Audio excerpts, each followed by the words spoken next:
Nubook 1, From Then to Now, Part 9. As we approached the giant structures, I had to speak out loud.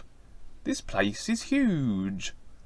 As I looked up, while we were right under the entrance, we can have castles as big as we want. All we have to do is imagine them the size we would like them, said a lovely blonde lady without actually speaking to me. She led the way, as all of us went inside and walked around for a while. The inner ceilings were hundreds of feet high, with very large chandelier-type lights that hung from them. The castle walls were very high, and they had giant paintings throughout. The artwork looked to be scenes from other places and worlds that I had never seen before. Every single painting was a beautiful scene of some lovely place she said was part of their experiences while they have been here. She told me that their cloud home had been here for eons, and that the real universal guides had helped them find it, and showed them how to sustain here. Looking about, I felt as though I were in some future era that I couldn't even imagine. I looked closely at the paintings, and I was amazed at the brilliant artistry of them. They were almost as perfect as a scene in real life. My parents walked about and talked with some of the other people who came in. I continued to stare at the artwork and imagine myself in some far-away place. Then, suddenly, I was somewhere else, but where I didn't know. I looked all about, and I could see all kinds of wonderful things and places. I was far into the sky, and observing all the wonder that was around me. Then Shiss appeared at my side. "It is not your time to come here as yet, Goldie. You've been daydreaming with your real vision, and you moved yourself here," she said, laughing with her marvellous style. "How do I get back?" I asked. "Simply imagine where you were, and then you will be there," she said, smiling at me. I did what she said, and I was soon back in the castle with everyone. I had to stop myself for a moment and consider what I just did. I had never thought about an inner movement to the unseen before, so this was something new that I really liked, and I would try it again some day. After a tour of the castle, we came back out to our horses. I noticed the white butterflies and how there were so many more of them. They were all over the large and beautiful flowers that were everywhere. We went to our horses and then flew off into the sky, and then back down to the beach again. My thoughts were on the experience that I had just gone through. It all seemed like a dream, even though I knew it took place. There is basically nowhere in life that there isn't life. "That was an interesting journey," I said to my parents as we landed. "We thought that you might like it," said Dad. "We have been there many times and know many of the inhabitants. Rebazar took us there years ago. We like to go and visit once in a while, because the people are so genuine and gracious. They can also see the future, because they are in the future already. They are the result of themselves in the future while living in the present. This is what Rebazar Tars has told us from our trips to the clouds with him. Now you know, and you can go there any time and find out things for yourself."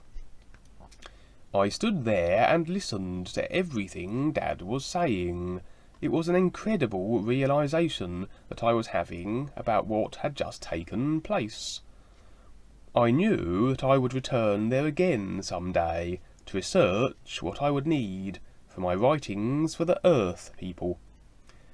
I now had a new option in my life that would provide a real benefit for me and others.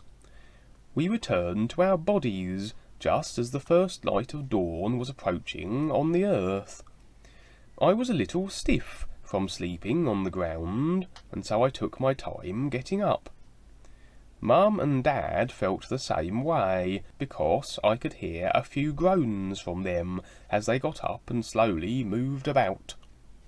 I began to laugh as they made their little noises. "Your time will come, son, when getting up with his body will be harder," said Dad, as he heard me laughing about his remarks. "I know very well what you are going through. I have slept on the ground a long time too," I said.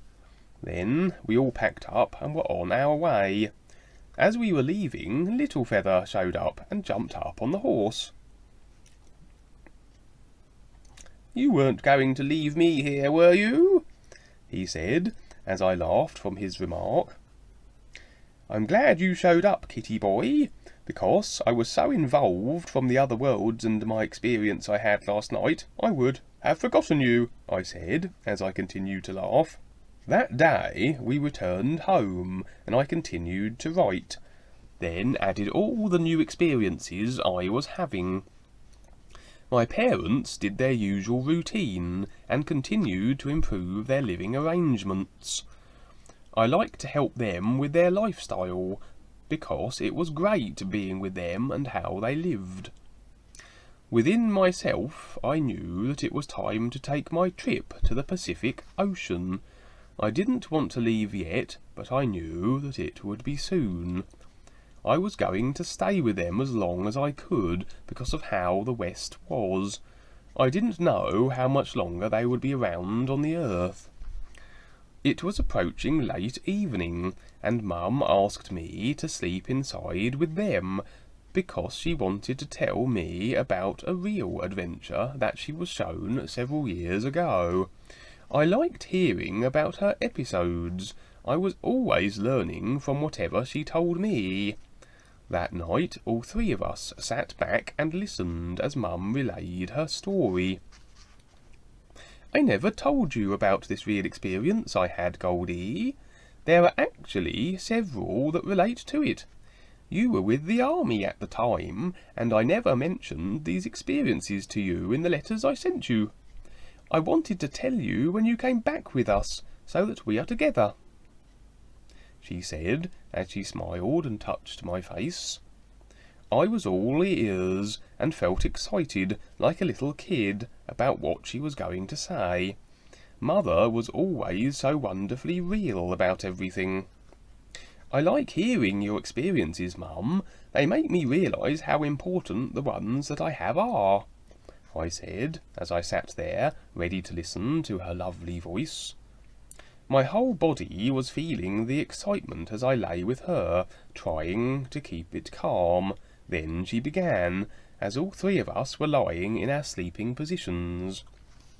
"One night in the other worlds, I went to a place that I had never been to before. At first, I was a little startled, because I didn't know where I was. But I soon relaxed and went with the experience. I was near a forest that had straight and tall trees that were very high, and had an unearthly appearance to them. They were the most beautiful trees I had ever seen. As I looked up into the branches, I saw a very large white eagle. As I looked at him, he continued to watch me with his staring gaze. I was standing in a clearing, and I suddenly had the inclination to walk into the forest and explore. I didn't even consider going, I just went.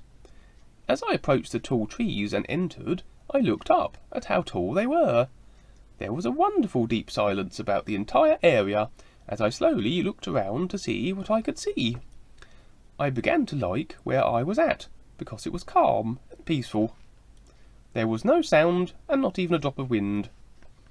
I knew within myself there was something in the forest that I was to discover and become aware of. I had a clear sense about me as I moved along. I only considered moving forward to see what I would find. The interesting thing about this place was that even though there were a lot of trees, there was a lot of light that seemed to be everywhere, as though the sun were all around. I was not afraid, but very curious to discover what the mystery about this place was. I started walking into this unknown area because I knew there was something for me to find here. As I went further into this forest, I soon came upon a small house that was set in an opening that stood all by itself. It was a nice little house, almost something that you would find in a children's story. I could see a little smoke coming from a pipe in the roof, as though there might be a fire or stove on the inside. I stood for a moment and looked at the whole scene. There was a grassy pathway leading to the house that was so vibrant and rather sparkly. I had to smile to myself as I stood, because I could feel something wonderful was going to happen. I slowly walked across the open grassy area and approached the little house, then went right up to the door. The door itself was a nicely painted creamy yellow, and it had a shiny gold handle. I stood there for a few moments and wondered what to do. I had to giggle to myself about the whole idea that I was in. I felt a little funny about what I was doing, and so I couldn't help but giggle. I felt that I should knock, but I was rather reluctant and shy. I knew when I went in I would discover things I wanted to know, and that they would be things I would have to live with. I was very curious, and yet apprehensive at the same time. Something within me made me raise my hand, and then knock on the door. After knocking, I stood there and waited, but nothing happened. I knocked again and waited, but still nothing. Then I heard a voice speak from inside the little house. "You have to knock harder, or I won't answer the door," said the voice inside, and the sound of a bit of laughter from whoever was in there. "Okay," I thought, "I'll knock harder," and so I did. "That's more like it," said the voice from inside, and then the person came to the door. He was an elderly man, about 6 feet tall, with short grey hair and a grey beard. He looked very healthy, and my guess would be that he was about 50, but what I noticed was that his skin had no wrinkles on it. I could feel that this man was someone special, kind of like Santa Claus, was my kid-like impression. "Come in, young lady," he said. "I was wondering when you would get here," as he smiled and motioned for me to enter. From what he just said, I began to wonder about what was taking place, and how he knew I was coming. I knew that I was in the other worlds, but this was a different episode that was taking place within me. I realised that it was a nice change, because it created a real challenge for me to figure out. My real awareness was seeing everything that was all about the house, and at the same time taking in all the magical wonder that I was going through. "You can sit down there, young lady," he said, as he pulled out a chair for me to sit on that was painted with a beautiful design all over it. It was a small, colourful chair that I would have guessed to be for a child. Then he sat down at the little table in front of us on a similar chair and smiled at me. On the table was a glass ball, about the size of a small pumpkin. It seemed to be so perfectly rounded and made me interested in what it was for. I had never seen a glass in such a shape before. I kept looking at it, and wondered what it was. "Oh, don't mind that silly thing," he said. "I only keep it for looks, I never use it," as he chuckled a bit. The whole scene I was in seemed so very curious, but I wasn't going to say anything that would change the course of what was to come. The inside of the place looked like a child's house. Everything was very neat and tidy, but of different sizes. Each particular thing was rather colourful. I knew that this was a good experience, and so I decided to enjoy it while it lasted. I felt safe and secure with this person, and so I totally relaxed and became like a child myself again. "I have some very interesting things to share with you, Sarah," he said, as he looked right at me with his cold dark eyes and smiled. For a moment I was taken back by the fact that he knew my name, but I didn't say anything. "You are a very special person, and so is your husband. Strong vision. But most of all, it is your son that is the great value that will come forth as the great light. You already know certain things, but there is so much more that you will know, and I will help you," he said, as he silently looked at me with a gleam in his eyes. Then he paused to see if I had any questions. I wasn't sure about asking anything, as I was more interested in hearing what he had to say because of what he seemed to know. I didn't say a word, but calmly waited for him to continue. Your son has a destiny that could provide a great benefit for so many when he realises his true purpose. You are part of his realisation because your life is as it is. You knew all this before coming into the life you have on earth at this moment. All three of you planned the arrangement you now have, so that all three of you would have the opportunity to experience the true reality that life is. To the rest of the world, what you three are experiencing is but a dream, an illusion, but you know that it is real and beneficial because you are living it. All three of you have come together because of the choices you have made from the past, and because of these choices, the real guides are here to assist you. As your life continues, you will collect more real experiences that will unravel the knowledge all of you need to survive what is to come for your passing to the real side. The wagon train incident you went through, where your white husband died, was no accident. It was all planned for him to go, so that you could take the next step. He already knew this before your life on earth started. That is why you went so willingly. You then met your true love, the one you had been with for lifetimes. He also knew that you were there, because he was shown you would be. By the meeting of you two, the formula for the entry of your son was able to take place, so that he would have the opportunity to have this unique lifetime to get him ready for the next one. I want to show you certain things that will be taking place in the future, so that you can tell your son when he is ready to know. He will be shown also, but coming from you, he will be so elated. This is how life works. It covers the field, so that many will benefit from what it is, he said. He then pointed to the wall, and suddenly the back wall to the little house began to waver, as though it were melting. Then it became a soft, swirling mixture of the many things and colours that were all on the wall. Soon all of that disappeared, and there was a scene that began to appear. At first it was a soft whitish light that covered the area. Then it gently melted away and became a beautiful scene of a grassy field that went on out to the horizon. The man stood up and put out his hand for mine. As I stood up, I took his hand. "Follow me into a wonderful experience," he said. We both walked through the place where the ball had been, and suddenly we were in a wonderful open area with the sun shining brightly overhead. There were large green trees scattered about, with softly singing birds. The terrain flowed outward into mellow and slightly rolling areas. The air had a fresh and wonderful smell to it. We walked for a ways, and as we came over a small hill, we were suddenly on a bluff overlooking the ocean. The man did not say a word, as I watched him look down upon the huge body of water, as the reflection of the sunlight seemed to glimmer all about. I turned my head and looked at the water also. As I did, I could see something in the distance out in the water. At first I didn't know what it was, and after a few moments of watching, I definitely didn't know what it was. It looked like a man riding some kind of log on the waves that were rolling into the shore. We both watched for a while as the man in the water would ride a wave and then go back out and ride another one. I found the whole idea fascinating and wondered what was taking place, as I was very focused on this event. "Let's go down and take a closer look," said the man. We walked down to the grassy embankment until we met the sand from the beach.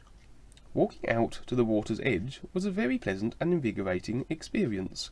The smell of the sea was so fresh, and the sound of the waves was actually a healing sensation. As we soon approached the water's edge, the man with the log in the water rode a wave all the way to the shore.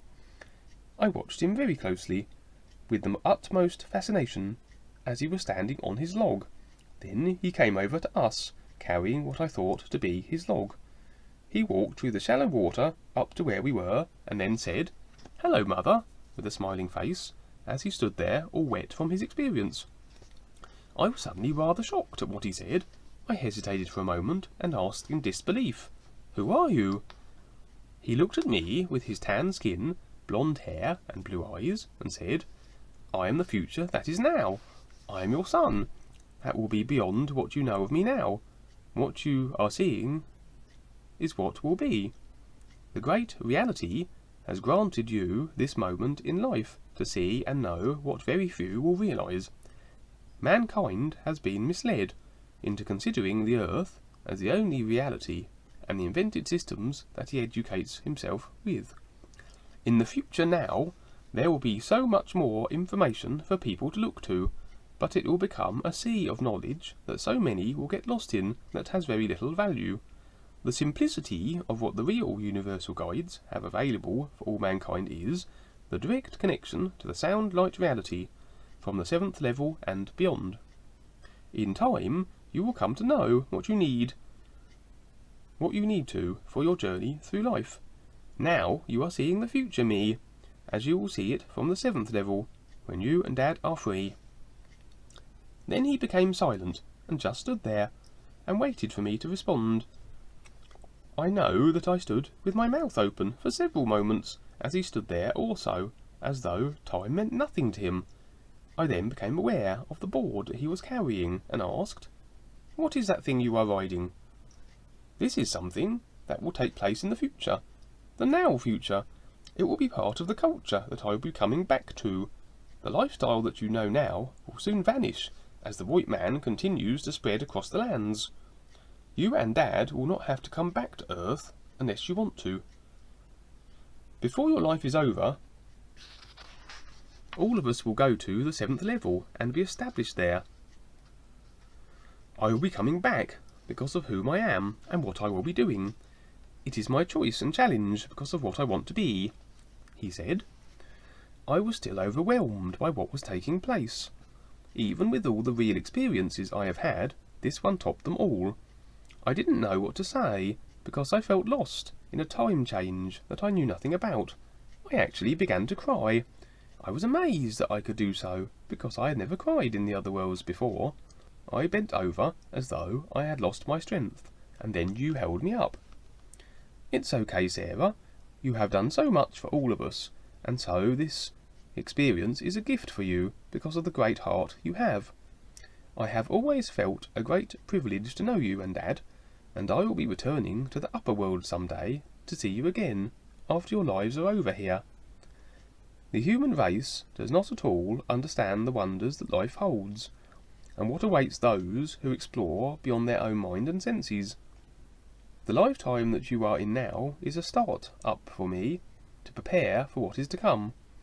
Most of the world does not know who the real universal guides are. They have no idea at all. The public has only come to know those who are possibly trained by the real guides. Through the history of man, there have been those that profess to know what the great reality is, but they were usually referring to the gods and lords on the lower heavenly levels that are connected to the mind and emotions. You and Dad, along with Grandfather, have held true to the true reality, and so it will soon be your time to have your journey to real freedom.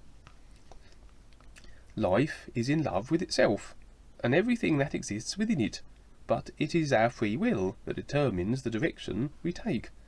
The real guides are always ready to assist anyone, but most people do not want real truth. They want their own truth that they believe is true. It does sound funny, but it has always been so. The human mind is a very limited vehicle that pertains to its own environment, and very little else. The great reality does not control anything except itself, and what things are to be, and all else has free will to do whatever it will. You and I and everyone else has the freedom to decide anything we want to. We have the free will to go beyond what has been decided by others that limit themselves to their own self-convictions. Without the real guidance, most people are lost to the labels of their gods that have been invented over the ages. Each person can have whatever they want, but to find the real ultimate is something that cannot be read about and learned from books. The experience that you are having right now is real, because all life is here and now. I am here, and I am in the future already. When you return, you will find me where I am, but I will always be here in the ultimate reality, far beyond the reach of any understanding that can be considered. The day is coming when the great reality will once again present itself to the world in the form of many unique individuals. Time and space will experience the return of the real sound and light from the is, the all-knowing unknown. There will also be one before me. He will teach many. But when he leaves, there will be those who will appear to be the real one. All anyone has to do is to learn to go to Reba's Tars and the real guides, and do some research, until they achieve the real connection to the is. I will come after the chosen one, but very few will know what is taking place. I will go through a long test period, because the position contains a lot. Even those that know me will wonder, but life has its own way. There will be a time that many will once again know, and this is when I will be ready.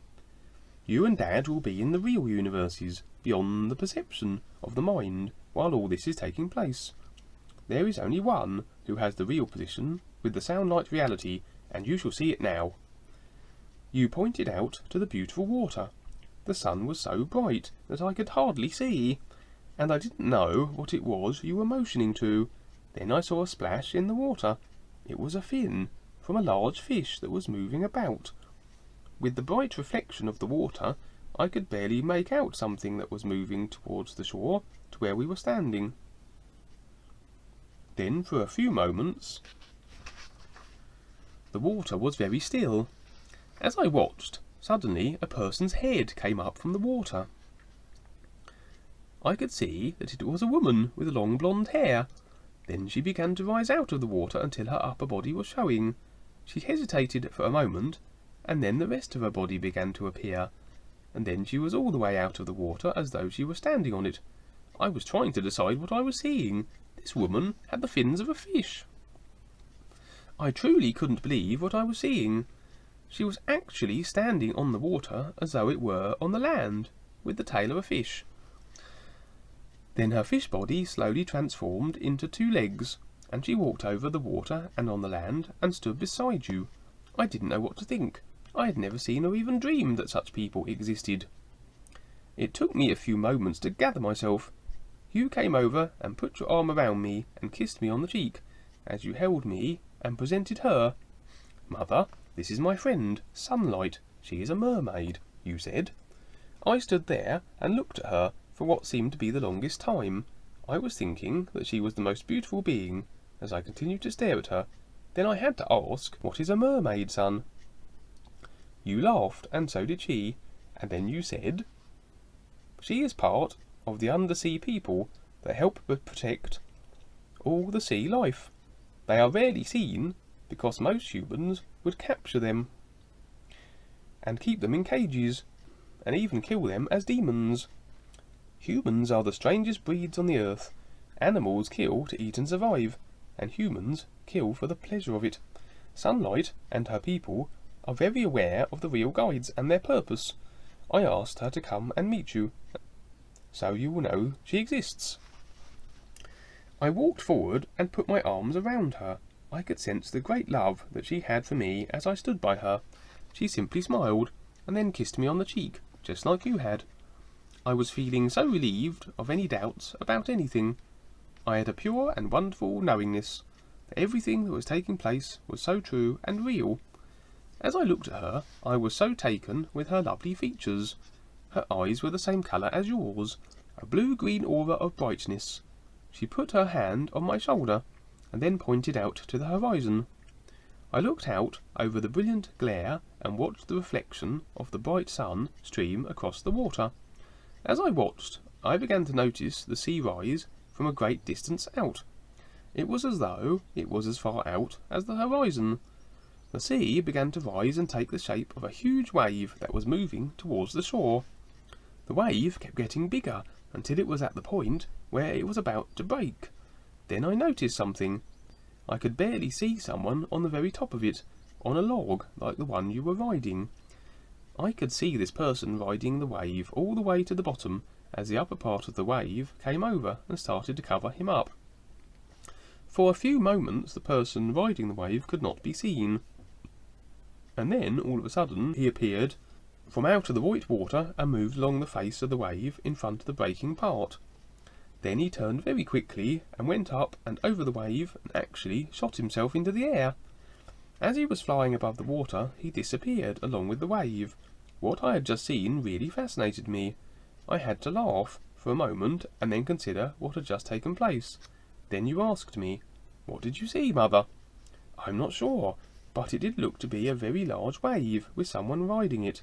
I have a feeling that it has someone of significance, but I have no idea what," I said while I was still staring out at the bright sunlight upon the water. Then Sunlight spoke. "That is your son in the now future, Sarah. He will be riding the new sound wave for the people of Earth, the rod of the golden reality. The great reality will choose him to share the true reality with those who will listen and want to learn to become more aware. What you saw was the first wave that will be coming. Please look again, as there is so much more to all of this," she said, as she motioned with her arm out to the brilliant horizon. Again the sea began to rise from a great distance out. The second wave rose even higher than the first one. I could see the same person riding the second wave, but as he got closer to shore, which was still a long ways out, a second rider appeared who rode the wave closer to the shore. Whoever the man was, he stood in the shallows of the water and waved to us. At this point, the person who was at first on the wave had already went up and over the wave like the first time.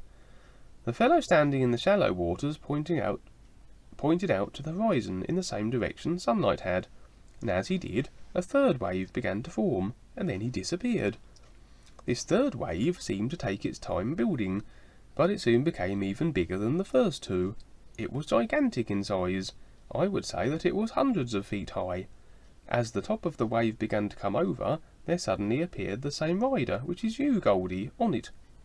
This wave was different from the first two, in that it was very clear, as the top of it formed into a huge cylinder that was transparent. I could actually see the rider inside of the wave, with all the water covering him, and at the same time he was not affected. He rode the wave for the longest time, and as he did, the sunlight beamed through it to where he looked like a being of light, moving along a smooth surface that was so surreal. "Look at how clear the wave is, Sarah. The true light of the great reality will be clearer than it has ever been," said Sunlight as she put her arm around me and smiled. The man rode the wave all the way into the shore, and then jumped off his board in the shallow waters and began to walk towards us. I could see that he was an older version of you. As he approached, he waved and then disappeared. I immediately sat down on the sand and just stared at the water for a moment. You and Sunlight sat with me as I was beside myself at what had just amazingly happened. "What does all this mean?" I asked, a bit stunned by what took place. Sunlight put her hand on mine and said, "You have the privilege of knowing what most of the world will never know, Sarah. The great reality is making itself known to all that will listen, because the time is coming when so much of the world will be ready for the return of the real. In the near future, the earth will be plagued with so much conspiracy that most people will consider it to be a way of life. They will actually be fooled into thinking their so-called modern age, with all the advancements, is the best possible life that is available to them. The space gods that rule the material worlds will be so very dominating over the minds and emotions of the masses. The world systems will have great numbers of believers that will follow the printed word from the authors of invented doctrines. Simply put, there will be so many confused individuals on the earth because of what has been perpetuated for the longest time. The original conspirators have planted certain evidence in the ground to be discovered later on, so that it all looks to be something of an authentic nature, but it has all been under the direction of the space gods and their agents on the earth that most people look to and worship. This will all equal the modern world systems of education, belief, politics, and the social orders that most people believe in. The masses are into what has no lasting benefit at all, like finding the old arrowheads that are used today, thinking they have some kind of value. For the most part, the arrowheads they will find were from the wars and deaths of others. The world slave traders will have taken complete control of the planet and will stop at nothing to forever rule over the drugged minds of the masses. Most people will be put into slavery without them even knowing it is taking place, thinking to themselves it is all part of the modern day lifestyle.